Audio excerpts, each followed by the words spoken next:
Everyone, Randolph here. We are on the couch with 2K lead producer Seth Olshfski to talk about The Darkness 2. Welcome to Australia, Seth. Thanks very much for coming on the couch. Thank you very much for having me here. Now, this is the first time here, is that right? Yeah, it's my first time in Australia. Still a little jet lagged and loopy.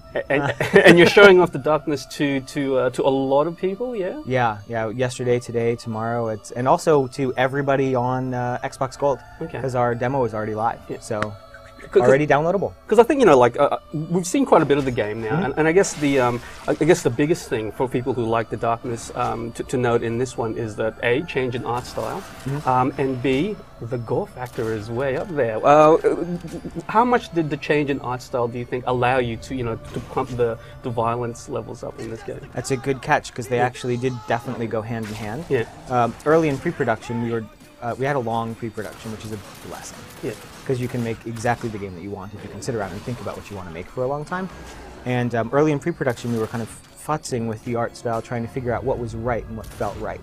And realism is something that was one of the paths that we went down. And then, it was kind of exciting, but not that exciting. But we had comic books all over the place. We had the Top Cow comic books laying around the office. Flipped through them and went, this is great. Like, look at the extreme violence in these. That just looks kind of fun. Like, it looks joyous. Like, and Jackie Estacado being, mobster with control over an ancient force of chaos, he's gonna get in some violent situations. So you needed something that supported that. And so that's kind of where graphic noir was born. We said we want to make it to look like a graphic novel that's come alive. So was that a risk, do you think, or a plus to change the art style from a game that's already established? It was definitely a risk. I don't think we shy away from risks. I think if you look at the first game even, it was filled with risks. How are you going to make a narrative moment where you sit on the sofa with your girlfriend for a whole movie, if you want? Yeah. Like, that was a very risky thing to do, but I think that was part of why it was such a... that people found it really refreshing and interesting, and why we have such a strong fan base for the first game, is that we were sort of unafraid of risks. And going into the second game, same thing. Like, this was a very drastic change in art style. And I think that... fans of the first one were sort of skeptical at first, as they should be, until they get their hands on it. And then they love it. It's just this joy of the violence. You're running up and, picking up somebody by his head and then chopping his head off, and then people giggle. And you're like, they wouldn't do that if it were super realistic. So can you give me a few examples of stuff that you didn't consider? Obviously, you pumped the gore up quite a lot, but was there a line that you guys were afraid to cross on this? Not really. I mean, everything's in there. We went pretty far. It's just that almost all of our decisions were in service of story. It was one of our core pillars of development. Like, everything that we do should just be making the narrative better, making the story better. And as I said before, like, it's a story about the Don of the Mafia who controls beings of chaos. Like, it wants gore.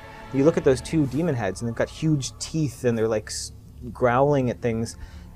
You want them to reach forward and grab somebody by his leg, and then grab the other leg, and then split them apart. You want them to do cool things like that.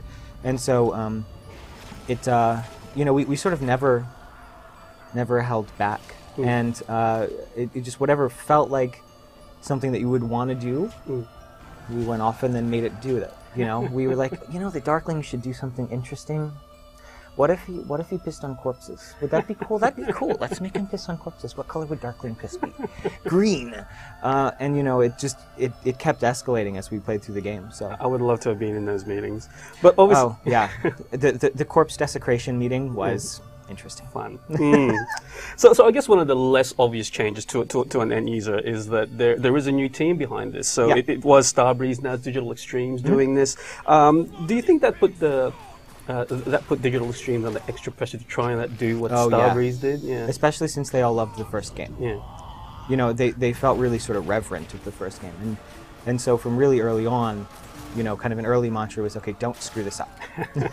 Make this good. So what were the benchmarks then? Like, what did Digital Extremes say? Okay, this is what Starbreeze did. We have to try and surpass it. Well, the first game, the narrative was amazing. The story was like, whenever you see the top 10 lists of narrative in games, it's always on there.